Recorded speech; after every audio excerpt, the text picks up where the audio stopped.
Well, hi everybody. I'm John Retland, and these are 10 Royal Rumble matches where the wrong person won.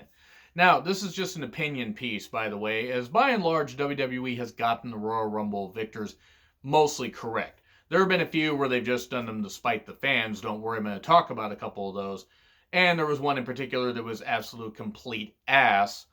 And, but of course, that's just my personal opinion. But here's the criteria. Taking the Royal Rumble winners of these 10 respective Rumbles and figuring out who could have won that would have made it even better? Who could have told a better story? Build up to Mania, that kind of stuff. Who could have made it even better? That's not to say that all these winners are necessarily bad, but it's just an opinion piece of mine. I'd love to hear in the comments what you guys have to say. And leave your, Rumble picks, who you would have had win a certain Rumble or even like a certain 5 Rumbles. Would love to hear from you guys. But let's start off with number 10, the 1989 Rumble, won by Big John Studd, should have been won by Hulk Hogan. Here's why. Big John Studd will retire later that year. And granted, it's a Lifetime Achievement Award.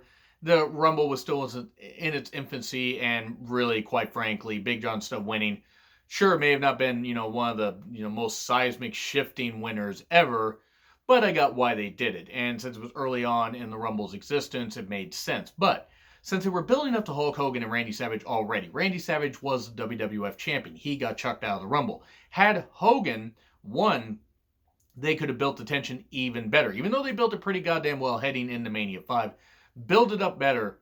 Hogan being like, we're brothers, you're my friend, but I want the title back and this kind of stuff. Build up, a little more tension. Have it maybe tease where Hogan could have gone a little heelish. Because Hogan, was always hogging the spotlight from Randy Savage. Have something like that happen, but they didn't do that. They did get there, and it was a very good match. It was one of Hogan's best matches because Randy Savage essentially sold like crazy for him, and Randy Savage could get a good match out of just about anybody. But this could have made it just even better. This would have just, put a little more spice on it, a little more sizzle on that steak, and it would have been even better. Nothing against Big John Studd, but I think Hogan winning here would have been better.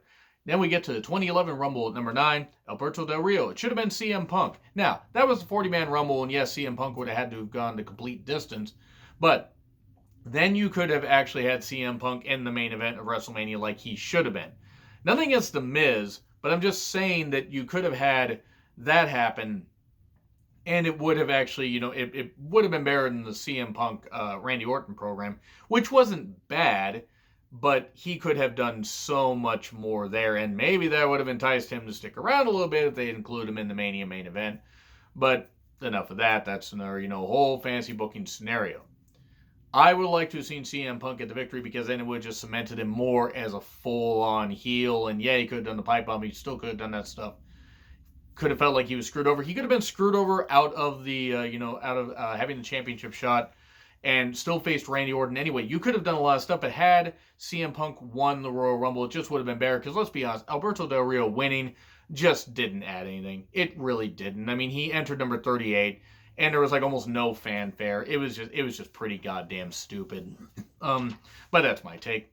Then we get to number 8, the 2013 Rumble. John Cena. It should have been won by Dolph Ziggler. Here's why. Cena winning, facing The Rock. I got it. But you still could have gone there with Cena coming in number 2. CM Punk wanting to get his rematch and losing to The Rock at Elimination Chamber. And then Cena and CM Punk having that match, on Raw. You still could have gotten to that. And okay, yeah, I mean, I would have still liked CM Punk to be champion heading into Mania. But let's say you go that route. CM Punk and Cena still could have had that match, and Cena could have gone on to face The Rock. And Cena being like, I need to avenge this loss. I need to beat you. I need the championship, but I need to beat you. Could have done that. Having Dolph Ziggler win the Rumble, he already was the Money in the Bank winner. So he could have said, I have a championship opportunity via the Royal Rumble, and I also have the briefcase. So if I lose, then I got the briefcase and I could cash right in. I got 2 shots to win the championship. All I need is 1, but just in case you try to screw me, I have another championship shot. I have the Money in the Bank shot.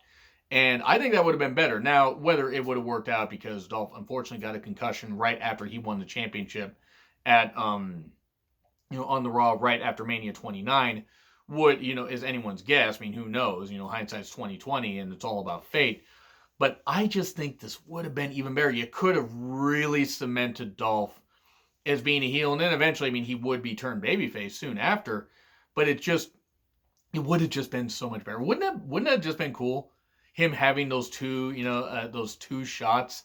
Because Cena really didn't need it. We knew Cena was going to face The Rock. It just would have added so much more to Dolph. We then get to number 7, the 1990 Rumble. Hulk Hogan won it, but should have been the Ultimate Warrior. Here's why. Hogan winning the 89 Rumble would have made more sense because he would have had a championship shot even before that was a stipulation at the Rumble, for the Rumble winner.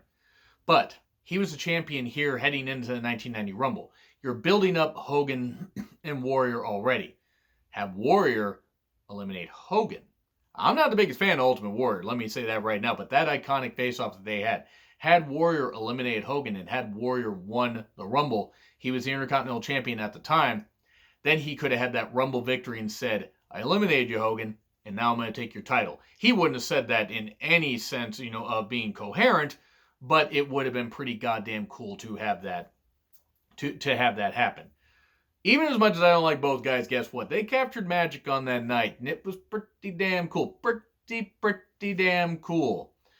And Warrior winning just would have been even that much better. Because I get why, because then you could have had Hogan win the 89 Rumble, and he could have won the 91 Rumble still, and you would have had Warrior win that, and it would have added a little more to his character. I mean, granted, Warrior was still over anyway, and he would beat Hogan at Mania 6, but just something tells me that just would have added a little more spice to it.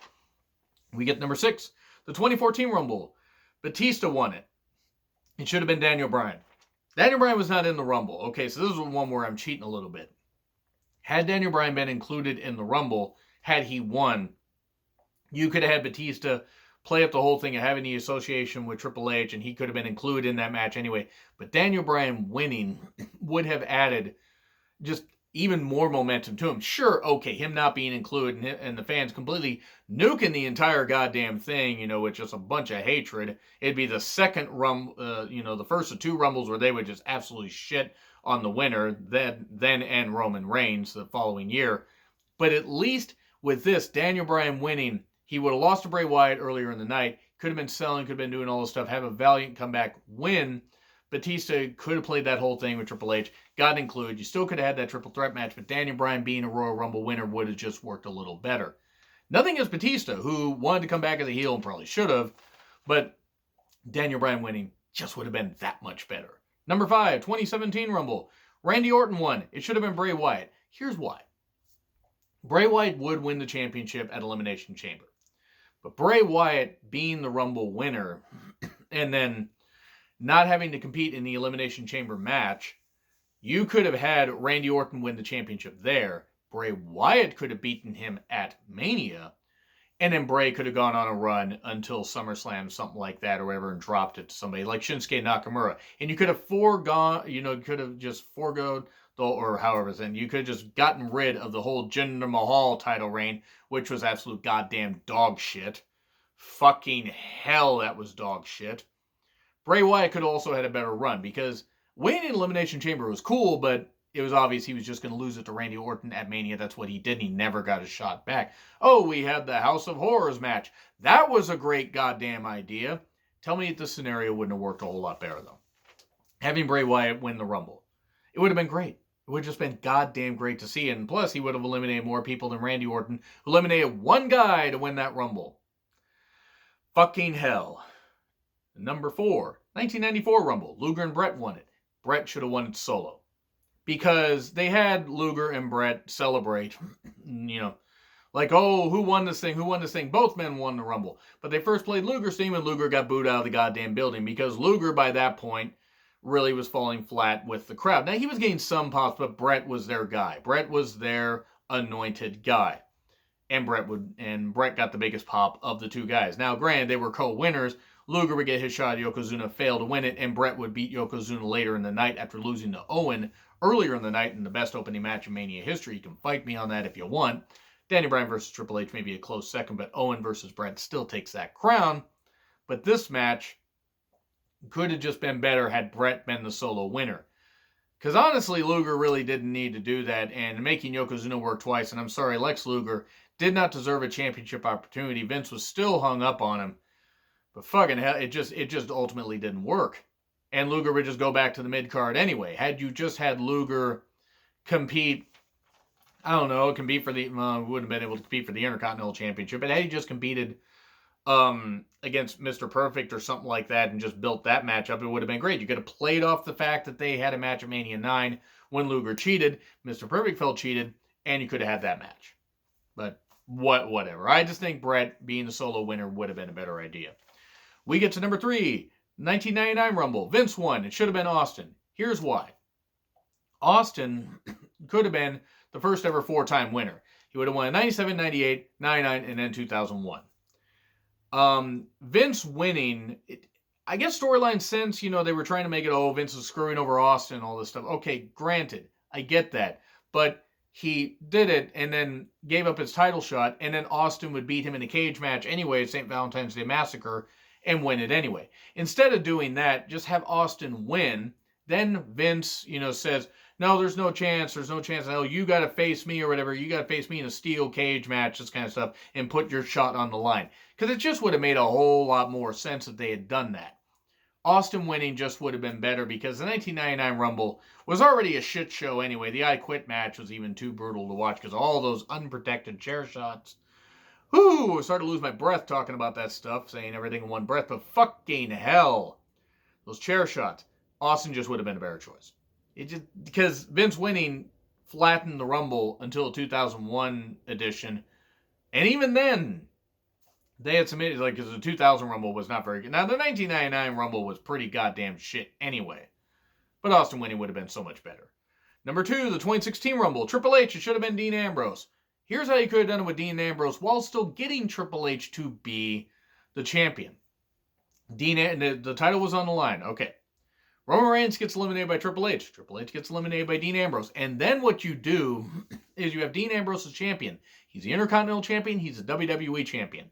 And then you have him face Triple H at Roadblock. End of the line. I was actually looking around for a drink. Forgot where to put it. And then Triple H could have beat him there. And then you could have Triple H versus Roman Reigns there. Because Roman Reigns is still going to be figured into the title picture anyway. And hell, you could have had Dean Ambrose against... you could have Dean Ambrose defend it in a triple threat. And then Roman Reigns could have beat Triple H. And Dean wouldn't have ever been pinned. Dean could have lost the Intercontinental Championship sometime down the road. And you could have Brock Lesnar face off against somebody else that you would have been motivated to face. I don't know who the fuck you would have done, but it just would have been better because Dean Ambrose wouldn't have been fucking jobbed out and just destroyed in that match that wasn't very good. At least that's my opinion. But number one, the 2012 Rumble. Sheamus won it. It should have been Chris Jericho because Chris Jericho made his return. Chris Jericho's building up that feud with CM Punk. He could have won the Rumble and then just, done a lot of stuff to get into Punk's head and stuff like that and build up this feud and have a great, match and then follow-up match at Extreme Rules the next month. You had the match, Mania 28, and then the match at Extreme Rules.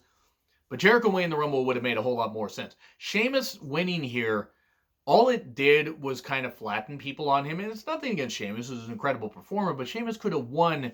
Say you had the Elimination Chamber match and you had him win that there. Say he was, say it was a number one contenders match instead. Or he won a number one contenders match at the pay-per-view or on, one of the following SmackDowns, and they built up that feud with Daniel Bryan, and then he beat Daniel Bryan anyway. He didn't need the Rumble win. Jericho kind of needed the Rumble win, even though Jericho had a longer career behind him than he had in front of him. I just would have liked to have seen that. But I'd love to know what your guys' thoughts are in the comments. Those are scenarios and everything that I came up with. So agree, disagree, what I said. Like, share, subscribe. Twitter handle in the description. I'm John Ritlin. I'll see you soon.